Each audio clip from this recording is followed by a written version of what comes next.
L'Argentine se qualifie face à l'Égypte 3-2 et cette vidéo va être très intuitive aujourd'hui. Je vous prie de prendre un peu de patience pour bien comprendre ce que je vais vous montrer dans ce match. Pour commencer, on va parler de l'arbitre et du VAR dans ce match, car beaucoup de supporters jugent l'arbitre français, François Le Texier. On va voir les détails ensemble.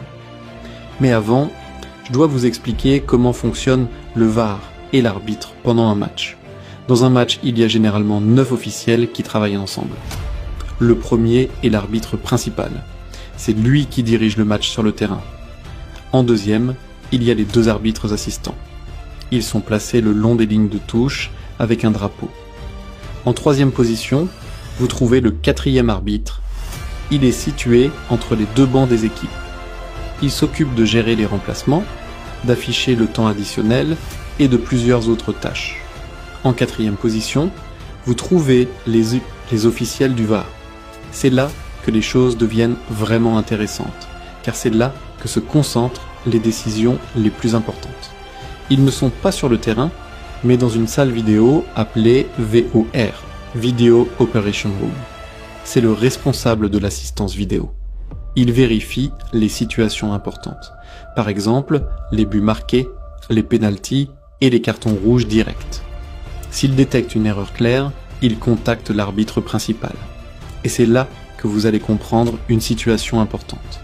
L'arbitre principal dirige le match, mais le staff du VAR a une très grande influence sur certaines décisions. On va voir cela avec un exemple.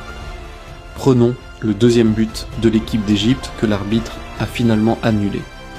Au départ, un joueur égyptien avait commis une faute en marchant sur le pied d'un joueur argentin. L'arbitre principal ne l'avait pas remarqué. Pour lui, il n'y avait pas de faute, donc le but était valable. Mais quelques secondes plus tard, le VAR a contacté l'arbitre principal pour lui signaler qu'il y avait une faute. L'arbitre principal a alors le droit de demander que les images soient transférées sur son écran afin de revoir l'action. C'est ce qu'on appelle VAR une révision vidéo.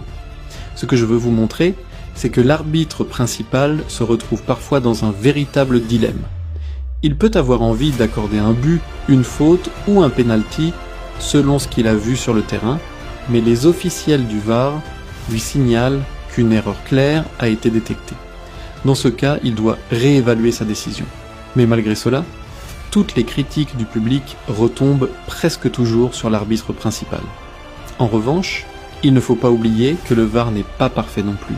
Parfois, ce sont les arbitres eux-mêmes qui commettent des erreurs d'appréciation sur le terrain.